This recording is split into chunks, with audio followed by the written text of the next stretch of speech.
ഈ തെരഞ്ഞെടുപ്പ് രംഗം ശുദ്ധീകരിക്കുന്നതിൻ്റെ ഭാഗമായിട്ട് തെരഞ്ഞെടുപ്പ് കമ്മീഷൻ ചില രാഷ്ട്രീയ പാർട്ടികളുടെ രജിസ്ട്രേഷൻ തന്നെ റദ്ദാക്കിയിരിക്കുകയാണ്. കാരണം വളരെ സജീവമായിട്ട് നിന്നില്ലെങ്കിൽ ഈ തെരഞ്ഞെടുപ്പ് രംഗം തന്നെ ഒരു അശുദ്ധമായി തീരുന്ന അവസ്ഥയിലേക്ക് കാര്യങ്ങൾ മാറുന്നത് കൊണ്ടാണ് ഇത്തരത്തിലൊരു നടപടി. കേരളത്തിലും ചില രാഷ്ട്രീയ പാർട്ടികളെ അത് ബാധിച്ചിരിക്കുകയാണ്.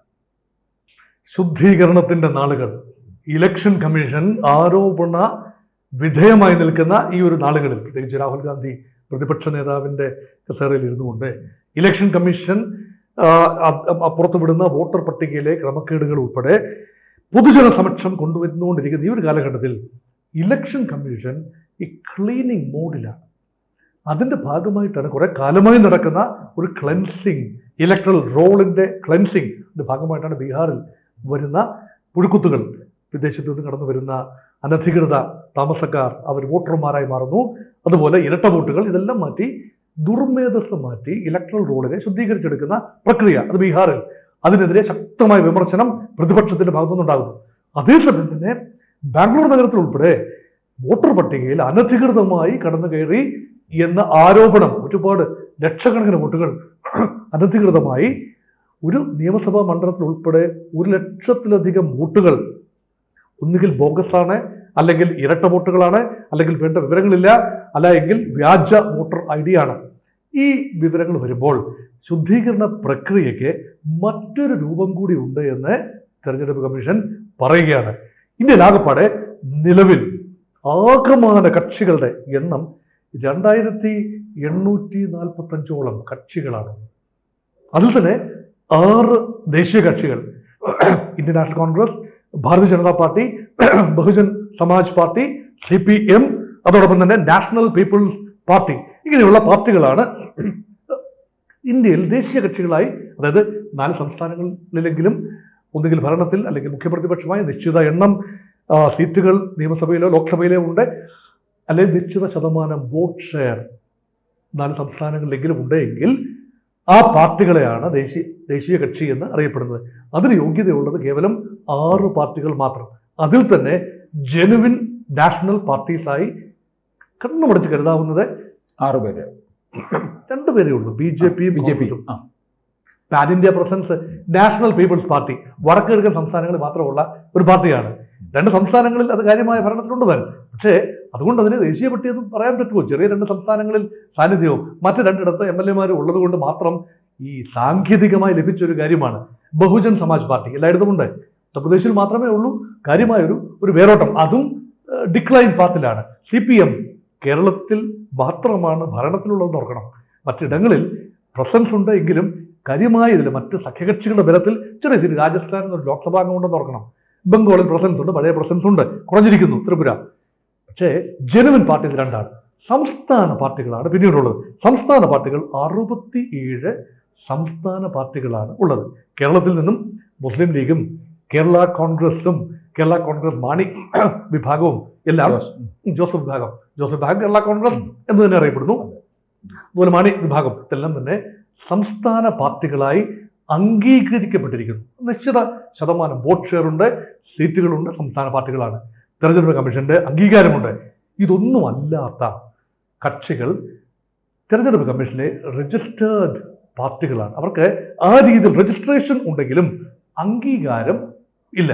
ഈ അംഗീകാരം ലഭിക്കണമെങ്കിൽ ചില നിബന്ധനകൾ ഉണ്ടാകണം. 6 വർഷത്തിനുള്ളിലെങ്കിലും ഒരു തെരഞ്ഞെടുപ്പിൽ മത്സരിച്ചിരിക്കണം. ഒരു മത്സരമേ ഇല്ലാതെ രജിസ്റ്റേർഡ് ആണെന്നൊക്കെ പറഞ്ഞിരിക്കുന്നു, തെരഞ്ഞെടുപ്പ് കമ്മീഷന്റെ അംഗീകാരമുണ്ട് എന്ന് അവർ ക്ലെയിം ചെയ്യുന്നു. പക്ഷേ തെരഞ്ഞെടുപ്പുമില്ല, കണക്കുകളും ഹാജരാക്കുന്നില്ല, ഒന്നുമില്ല. പാർട്ടിയുടെ ഓഫീസ് എവിടെയാണ് അറിയില്ല, അഡ്രസ് എന്താണ് അറിയില്ല. ഇങ്ങനെയൊക്കെയുള്ള പാർട്ടികളുണ്ട്. അങ്ങനെയുള്ള പാർട്ടികളിൽ കടലാസ് പാർട്ടികളാണ്. അസ്തിത്വം ഉണ്ടെങ്കിൽ അവർ മത്സരിക്കുമല്ലോ. അല്ലെങ്കിൽ പിന്നെ പാകിസ്ഥാനിലെ ഇമ്രാൻഖാന്റെ തെഹ്രീക്ക് പാക് ഇൻസാഫ് പാർട്ടി പിന്നെ മത്സരിക്കാതിരുന്നത് പോലെ വലിയ എന്തെങ്കിലും പ്രത്യേക കാരണങ്ങളാൽ മത്സരിക്കാതിരിക്കുന്നതാകണം. അങ്ങനെയല്ലല്ലോ.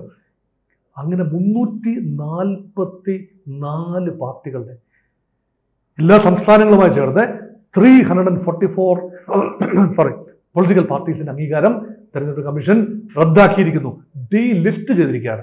അപ്പോൾ തെരഞ്ഞെടുപ്പ് കമ്മീഷന്റെ ലിസ്റ്റിൽ നിന്നും ഈ പറയുന്ന 2845 നിന്നും -344 ബാക്കി പാർട്ടികൾക്ക് മാത്രമേ ഏതെങ്കിലും രീതിയിൽ ലിസ്റ്റ് ചെയ്യപ്പെടാനോ ഇനി തെരഞ്ഞെടുപ്പിൽ മത്സരിക്കാനോ സാധിക്കൂ. കേരളത്തിൽ നിന്നും നഷ്ടപ്പെട്ടു പോയത് ഏതാണ്ട് 6 പാർട്ടികളാണ്. ഈ പണ്ടൊരു പാർട്ടി ഉണ്ടായിരുന്നു, പ്രജാ സോഷ്യലിസ്റ്റ് പാർട്ടി, നാടുകളൊക്കെ ഉണ്ടായിരുന്ന കാലത്തുള്ള പാർട്ടിയാണ് PSP. ഇപ്പോൾ പേരിന് PSP ഉണ്ട്, അതിപ്പോ പോയി. ദേശീയ പ്രജാ സോഷ്യലിസ്റ്റ് പാർട്ടി നഷ്ടപ്പെട്ടു പോയിരിക്കുന്നു. അതുപോലെ NDP secular national democratic party, NSSന്റെ ഒക്കെ പിൻബലം ഉണ്ടായിരുന്ന പാർട്ടിയാണ്. പണ്ട് എത്രയോ കിടങ്ങൂർ ഗോപാലകൃഷ്ണപിള്ള, ഇങ്ങനെ ഒരുപാട് പേരുണ്ടായിരുന്ന ഒരു പാർട്ടിയാണ്. സുന്ദരേശൻ നായരൊക്കെ മന്ത്രിയായിരുന്നു. അപ്പൊ NDPയുടെ ഒരു പുഷ്കലകാലം ഉണ്ടായിരുന്നു. UDFന്റെ അവിഭാജ്യ ഘടകമായിരുന്നു. അതിന്ന് NDP സെക്യുലർ പാർട്ടിയല്ല, ഇന്നത് ഡീലിസ്റ്റ് ചെയ്ത് കഴിഞ്ഞു. SRP സോഷ്യലിസ്റ്റ് റിപ്പബ്ലിക്കൻ പാർട്ടി, അത് ഈഴവ സമുദായത്തിന് കാര്യമായ പ്രാധാന്യമുള്ള ഒരു പാർട്ടിയായിരുന്നു. അതും ഇപ്പോൾ SRP ആ പാർട്ടി ഇല്ല. അതുപോലെ RSP ബോൾഷെവിക് ഇപ്പൊ ഇല്ല. അത് ഉണ്ടായിരുന്നു, ഒരു കാലത്തുണ്ടായിരുന്നു, RSP എന്ന പാർട്ടി തന്നെ ഇപ്പൊ പലതായി ചിതറി നിൽക്കുകയാണ് അല്ലെ. RSP ബേബി ജോണിന്റെയും ഒക്കെ താമരാക്ഷന്റെയും ലെനിനിസ്റ്റ് കോവൂർ കുഞ്ഞുമോൻ, അപ്പം പലതായി ചിതറി അവസാനം പ്രസക്തി നഷ്ടപ്പെട്ട് RSPയും പോയിരിക്കുന്നു. ബോൾഷെവിക് എന്ന ഒരു വിഭാഗം പോയിരിക്കുന്നു.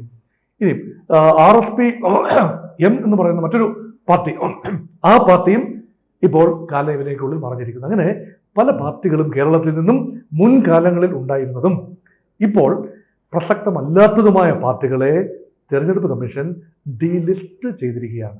അതാണ് ഏറ്റവും വലിയ വിവരം.